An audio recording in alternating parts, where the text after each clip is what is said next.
Javaris Crittenton was a young, up-and-coming NBA player in the late 2000s. He'd played with the likes of Mike Conley and Marc Gasol in the Grizzlies, Gilbert Arenas in DC, and Kobe Bryant in LA. You said you know who did the shooting? Yeah, the basketball player, Crittenton. How did an athlete surrounded by stars fall into darkness? This is the unfortunate story of Javaris Crittenton going from a pro hooper to a convicted felon.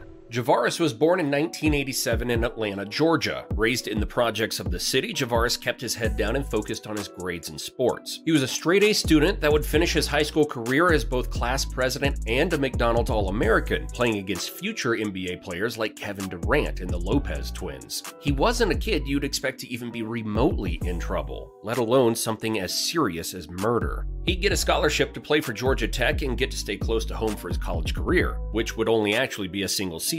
Javaris averaged close to 14 points, 6 assists, and 4 rebounds while shooting 36% from deep. He was an athletic 6'5" guard that had plenty of tools in his arsenal to make a career in the pros. So with the 19th pick in the 2007 NBA draft, the Lakers selected him as one of the young pieces to try and build up. And after signing a $2.6 million contract with the team, the class president from the Atlanta Projects had just changed his life forever. He was a 19-year-old kid playing in the City of Angels alongside childhood superheroes like Kobe. The young, new millionaire felt completely untouchable, but unfortunately, that sense of invincibility could have been linked to the beginning of his slippery downfall. It was supposed to be a fun night in Hollywood during the off-season. Javaris went out clubbing at the Block nightclub. One thing led to another, and the next thing you know, the young hooper is hanging out with the famous Atlanta-grown rapper Dalla. The rapper was able to show Javaris another side to fame and an LA lifestyle with designer clothes, fancy jewelry, and beautiful women all around them. By the end of the night, Javaris was all in, and by that time, he had learned one crucial piece of information. The rapper and his entourage were part of an LA street gang, the Manfield Gangster Crips. But like we said, Javaris was already all in on the lifestyle, so the idea of becoming affiliated with the gang didn't scare him off. In fact, within that year, the young LA Laker became an official member of the Crips. It'd be hard to say all this activity away from basketball didn't have a negative impact on his career. Javaris maybe didn't put up big rookie numbers, but after joining the gang, it seemed like basketball was becoming second fiddle. He failed to gain any real momentum and got shipped to Memphis in the Pau Gasol trade. There, he continued to struggle and wouldn't make it another year before being traded yet again, this time to the Washington Wizards. It was his third team in 2 NBA seasons. The young player had been completely sidetracked by the voices in his ear talking about the gang lifestyle. Once he landed in Washington, things really hit a boiling point. One night on a plane ride back to DC, Javaris was playing a card game with JaVale McGee, Earl Boykins, and Gilbert Arenas. Now, we can only go by Gilbert's recount of it in interviews, but long story short, Javaris was losing badly. And card games on NBA jets aren't purely for sport,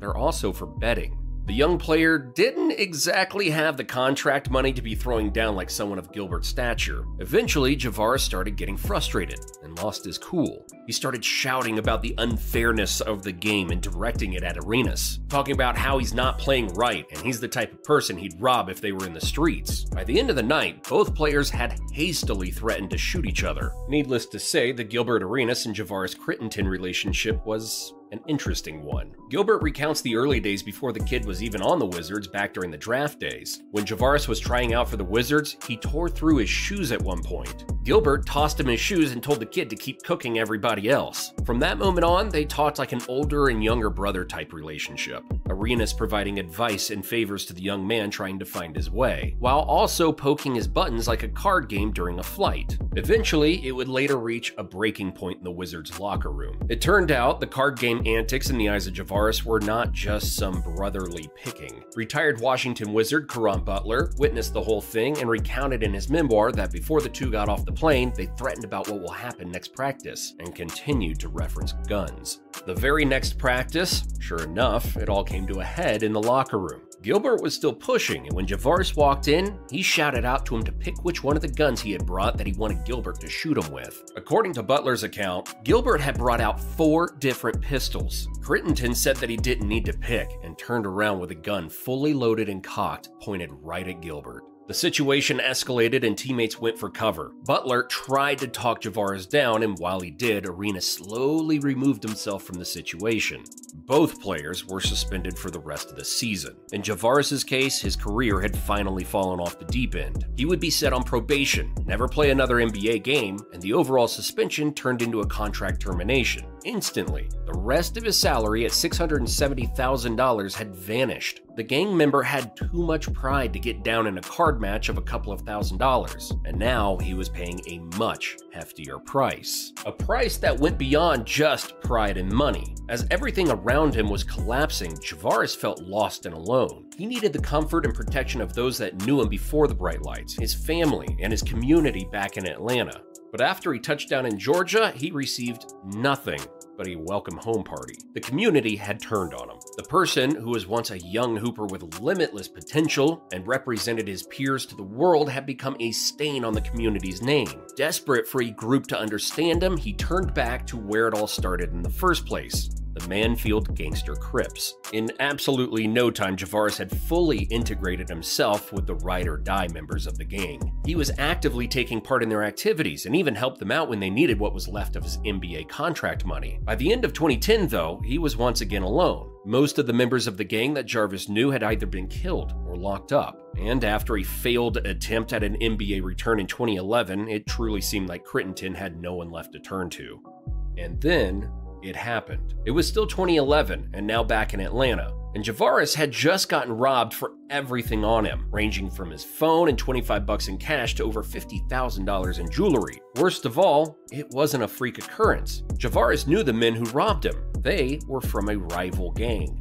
That was it. Javaris was done. Bad situation after bad situation. He decided it was once again time to take action. What left did he have to lose? Months later, Javaris was riding in the back of a rented car that his cousin was driving.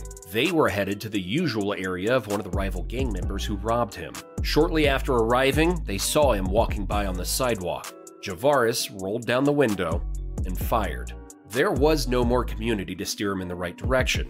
No more teammates to cool him down. Just his cousin in a rented car and the guy who did him wrong right outside. It seemed like it couldn't get any worse. And then Javaris missed his target. Instead, an innocent woman by the name of Julian Jones was hit. Javaris and his cousin sped off to try and avoid any trouble. Meanwhile, the ambulance sped the innocent victim to the hospital, where she would later die just 2 hours later. Crittenton fled to LA soon after while the police began their investigation. Quickly, though, they accumulated enough evidence to arrest the gang member. Many years later, in 2015, Javaris would face the courtroom, and in a deal with the prosecutors, he pled guilty to aggravated assault with a firearm and involuntary manslaughter in exchange for dropping other charges. He was sentenced to 23 years in prison.